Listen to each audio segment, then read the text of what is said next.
Hello aspirants, कैसी चल रही है आप सभी की तैयारी। आशा करती हूँ अच्छी चल रही होगी। आज हम लोग भारतीय संविधान से संबंधित एक इंपॉर्टेंट सेशन को लेकर के आए हैं, जिसमें आपको भारतीय संविधान के निर्माण से संबंधित और भारतीय संविधान से संबंधित जितना भी प्रश्न प्रतियोगी परीक्षाओं में बार बार पूछा जाता है उसको मैं बताऊंगा। तो आइए देखते हैं आज का यह प्यारा सा सेशन। तो सबसे पहले आज का जो टॉपिक है हमारा वो है भारत का संविधान यानी कॉन्स्टिट्यूशन ऑफ इंडिया।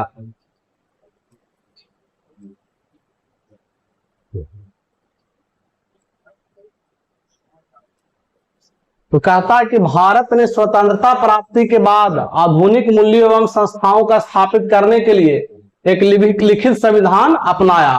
भारतीय संविधान का निर्माण करने वाली संविधान सभा का गठन जुलाई 1946 में कैबिनेट मिशन की संस्तुति के आधार पर किया गया था। तो इंपॉर्टेंट है क्या कि कैबिनेट मिशन के संस्तुति पर जुलाई 1946 में संविधान सभा का गठन किया गया। इससे संबंधित प्रश्न बार बार प्रतियोगी परीक्षाओं में पूछा जाता है। आइए देखते हैं अगला सेशन। अगला स्लाइड में है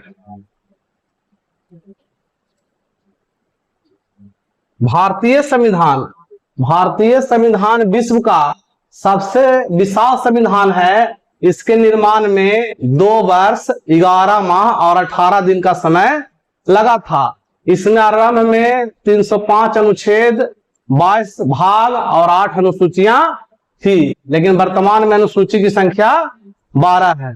यानी संविधान के निर्माण में जो समय लगा था उसको याद कर लीजिएगा, 2 वर्ष 11 माह और 18 दिन।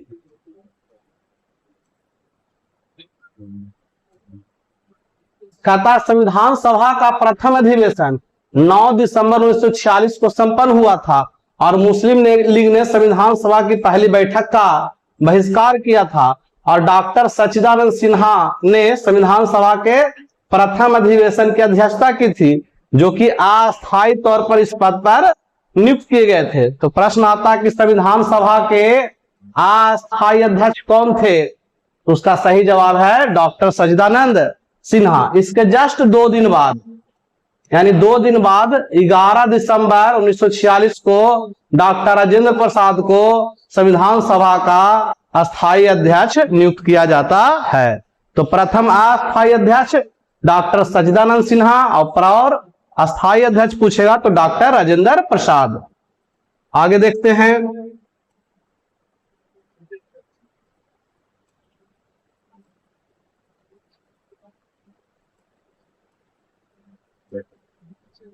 पंडित जवाहरलाल नेहरू ने संविधान सभा के समक्ष उद्देश्य प्रस्ताव यानी ऑब्जेक्टिव रिजोल्यूशन को 13 दिसंबर 1946 को प्रस्तुत किया था, जो भारतीय संविधान का आधार बना। उद्देश्य प्रस्ताव को संविधान के रूप में प्यूरिफाई करने के लिए विभिन्न विषयों से संबंधित समितियों का गठन किया गया, जिसमें से सबसे प्रमुख डॉक्टर भीमराव अंबेडकर की अध्यक्षता में बनी 7 सदस्यों वाली प्रारूप समिति, जिसका गठन 19 अगस्त 1947 थी। यानी प्रारूप समिति के अध्यक्ष कौन थे? डॉक्टर भीमराव अंबेडकर। इसमें सदस्यों की संख्या कितनी थी? 7 थी।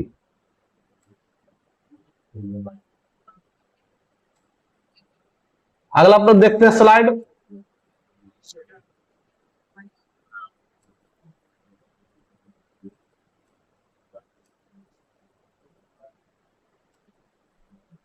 छब्बीस नवंबर 1949 को भारतीय संविधान अंगीकृत गया था, जिस पर 284 सदस्यों ने हस्ताक्षर किए थे। यानी भारत का संविधान कब अंगीकार किया गया था? तो 26 नवंबर 1949 के दिन, और जिस पर 284 आदमियों ने हस्ताक्षर किया था। आगे देखते हैं। 26 जनवरी 1950 को भारतीय संविधान को लागू किया गया था, क्योंकि सन 1930 से ही 26 जनवरी का दिन संपूर्ण भारत में स्वाधीनता दिवस के रूप में मनाया जाता था। इसलिए 26 जनवरी 1950 को प्रथम गणतंत्र दिवस के रूप में मनाया गया, ताकि 26 जनवरी के दिन को यादगार बनाया जाए। यानी जब अंगीकार किया तो 26 नवंबर 1949 को और लागू हुआ 26 जनवरी 1950 को। डॉक्टर भीमराव अंबेडकर को भारतीय संविधान के जनक के रूप में जाना जाता है। संविधान सभा की अंतिम बैठक जो हुई थी वह 24 जनवरी 1950 को हुई थी और इसी दिन संविधान सभा द्वारा डॉक्टर राजेंद्र प्रसाद को प्रथम राष्ट्रपति चुना गया था। आगे देखते हैं।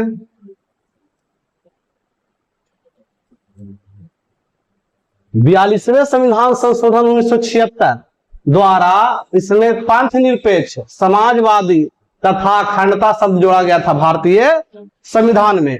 और संविधान की जो प्रस्तावना होती है उसको संविधान का कुंजी कहा जाता है। केशवानंदन भारती जो वाद था 1973 में, प्रस्तावना को संविधान का भाग माना गया है। ऐसा बहुत सारा इंपॉर्टेंट पॉइंट्स है जो एग्जाम के लिए काफी इंपॉर्टेंट है। आगे देखते हैं। अब भाई कुछ ऑब्जेक्टिव प्रश्न। तो पहला प्रश्न है, संविधान सभा की प्रथम बैठक कब हुई थी? इसका सही जवाब है 9 दिसंबर 1946। अगला प्रश्न, संविधान सभा के अस्थायी अध्यक्ष किसे नियुक्त किया गया था? तो वो थे हमारे डॉक्टर सच्चिदानंद सिन्हा। इसका सही जवाब होगा। अगला प्रश्न देखते हैं। प्रारूप समिति के अध्यक्ष कौन थे? तो डॉक्टर भीमराव अंबेडकर जी जो थे वो हमारे प्रारूप समिति के अध्यक्ष थे। अगला प्रश्न देखते हैं। संविधान सभा के अस्थायी अध्यक्ष किसे बनाया गया था? तो वो थे हमारे डॉक्टर राजेंद्र प्रसाद, यानी ऑप्शन सी इसका सही आंसर होगा। अगला प्रश्न देखते हैं। संविधान सभा के अंतिम रूप से संविधान को कब पारित कर दिया गया? इसका सही आंसर है 26 नवंबर 1949, यानी ऑप्शन डी।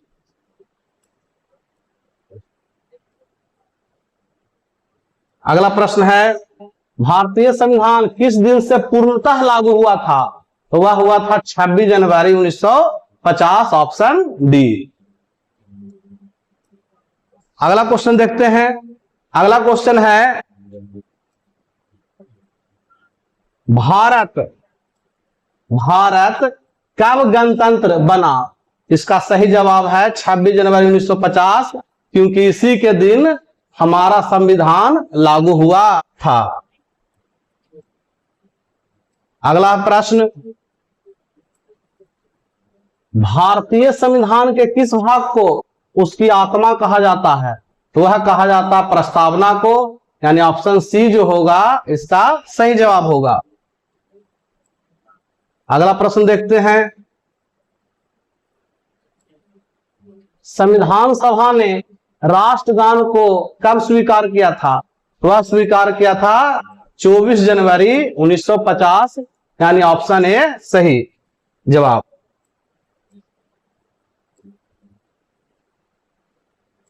अगला है, भारतीय नागरिकों को प्राप्त मूल अधिकारों की संख्या कितनी है? तो वह प्राप्त है 6, यानी ऑप्शन बी, यानी 6 मूल अधिकार हम लोग को प्राप्त हैं। अगला प्रश्न, संपत्ति के अधिकार को किस संविधान संशोधन के द्वारा हटा दिया गया था? इसका सही जवाब है 44वां संविधान संशोधन, यानी ऑप्शन ए। अगला प्रश्न देखिए, मूल अधिकारों के रक्षक किसे कहा जाता है? यह कहा जाता है सर्वोच्च न्यायालय को, और साथ ही साथ उच्च न्यायालय को, यानी ऑप्शन ए और बी दोनों सही होंगे। अगला प्रश्न है, किस अनुच्छेद के द्वारा 6 से 14 वर्ष के बच्चों के लिए शिक्षा का अधिकार मूल अधिकार माना गया है? तो यह है अनुच्छेद 21 का ए, ऑप्शन सी सही। अगला प्रश्न देखते हैं,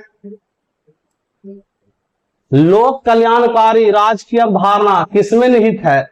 इसका सही जवाब होगा राज्य के नीति निर्देशक तत्व, ऑप्शन बी इसका सही जवाब होगा। अगला प्रश्न देखते हैं, संविधान के अनुच्छेद 40 राज्य को निर्देश देता है कि वह ग्राम पंचायतों का संगठन करे, यानी ऑप्शन सी बिल्कुल सही जवाब है। अगला प्रश्न है, संविधान के मूल कर्तव्यों को शामिल करने के प्रेरणा किस देश से ली गई थी? यह लिया गया था रूस से, यानी ऑप्शन इसका ये सही जवाब होगा।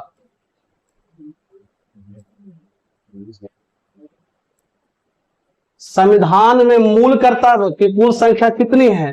तो संविधान में मूल कर्तव्य की कुल संख्या 11 है, यानी ऑप्शन बी बिल्कुल सही जवाब है।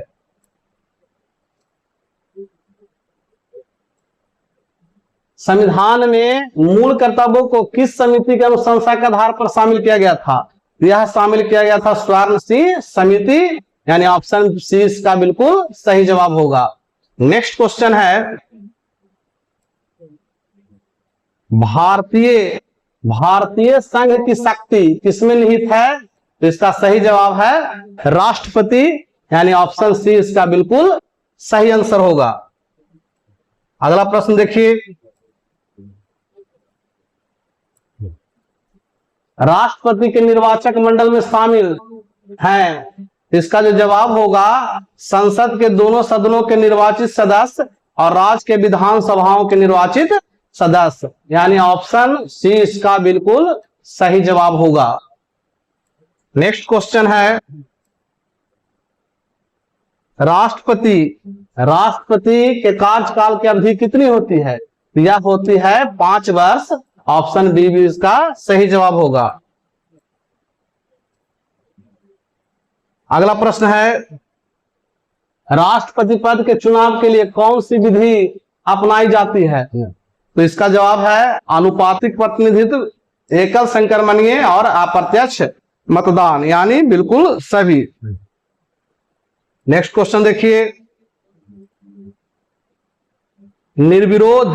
निर्विरोध चुने जाने वाले राष्ट्रपति कौन थे? यह थे नीलम संजीवा रेड्डी, यानी ऑप्शन बी बिल्कुल सही जवाब होगा। अगला क्वेश्चन है, राष्ट्रपति पर महाभियोग का आरोप संसद के किस सदन द्वारा लगाया जा सकता है? इसका जवाब है संसद के किसी भी सदन के द्वारा, ऑप्शन सी। अगला क्वेश्चन देखते हैं, भारतीय सेनाओं का सर्वोच्च सेनापति कौन होता है? यह होते हैं हमारे राष्ट्रपति, ऑप्शन ए बिल्कुल सही जवाब है इसका। नेक्स्ट क्वेश्चन है, भारतीय संविधान के अनुसार संघ की कार्यपालिका शक्ति किसमें निहित है? इसका आंसर है राष्ट्रपति, यानी ऑप्शन ए बिल्कुल सही आंसर होगा। नेक्स्ट क्वेश्चन, उपराष्ट्रपति के निर्वाचक मंडल में कौन शामिल है? तो राज्यसभा और लोकसभा के सदस्य, ऑप्शन सी इसका जो उत्तर है बिल्कुल सही है। नेक्स्ट क्वेश्चन देखते हैं, राष्ट्रपति राज्यसभा के कितने सदस्यों को मनोनीत करता था? क्या है? 12। अगला प्रश्न, भारतीय संसद के ऊपरी सदन को क्या कहा जाता है? तो उसको कहा जाता है राज्यसभा, ऑप्शन बी। और जो निम्न सदन कहा जाता है वो लोकसभा को निम्न सदन की संज्ञा दी गई है। अगला प्रश्न है, प्रधानमंत्री की नियुक्ति कौन करता है? जब प्रधानमंत्री की नियुक्ति हमारे राष्ट्रपति साहब करते हैं, ऑप्शन ए बिल्कुल सही जवाब होगा। अगला प्रश्न है, यदि प्रधानमंत्री या कोई अन्य मंत्री सदन का सदस्य नहीं है तो उसे पद पर बने रहने के लिए कितने दिनों के अंदर संसद का सदस्य बनना आवश्यक है? इसका जवाब है 6 माह, ऑप्शन बी बिल्कुल सही जवाब होगा। नेक्स्ट देखते हैं, मंत्रिपरिषद सामूहिक रूप से किसके प्रति उत्तरदायी होता है? तो वह होता है लोकसभा के प्रति उत्तरदायी, ऑप्शन सी इसका आंसर होगा। नेक्स्ट क्वेश्चन, लोकसभा की अधिकतम सदस्य संख्या कितनी है? तो यह है 552, ऑप्शन डी बिल्कुल सही जवाब। नेक्स्ट क्वेश्चन है, राज्यसभा की अधिकतम सदस्य संख्या कितनी है? तो यह है 250, ऑप्शन सी बिल्कुल सही जवाब है। आइए देखते हैं अगला प्रश्न। किसी विधेयक को धन विधेयक के रूप में प्रमाणित कौन करता है? तो यह करता है लोकसभा अध्यक्ष। लोकसभा अध्यक्ष के द्वारा यह मनोनीत प्रमाणित किया जाता है कि कोई भी विधेयक धन विधेयक है कि नहीं। तो इसका आंसर जो होगा बी होगा। नेक्स्ट क्वेश्चन है, केंद्र सरकार का प्रथम विधि अधिकारी कौन होता है? यह होता है महान्यायवादी, यानी ऑप्शन सी। नेक्स्ट क्वेश्चन देखते हैं, संघ राज्य क्षेत्रों, यूनियन टेरिटरी है, का प्रशासन कौन चलाता है? तो राष्ट्रपति द्वारा नियुक्त प्रशासक। ऑप्शन बी इसका सही जवाब है। नेक्स्ट क्वेश्चन है, भारत के प्रथम राष्ट्रपति कौन थे? ये थे doctor Rajendra Prasad. Option B इसका सही जवाब होगा। नेक्स्ट क्वेश्चन, स्वतंत्र भारत के पहले भारतीय गवर्नर जनरल कौन थे? यह थे चक्रवर्ती राजगोपालाचारी। ऑप्शन ए बिल्कुल सही जवाब। नेक्स्ट प्रश्न, राष्ट्रपति द्वारा लोकसभा तथा राज्यसभा में मनोनीत किए जाने वाले सदस्यों की संख्या कितनी थी? तो यह थी 2 और 12, यानी ऑप्शन बी।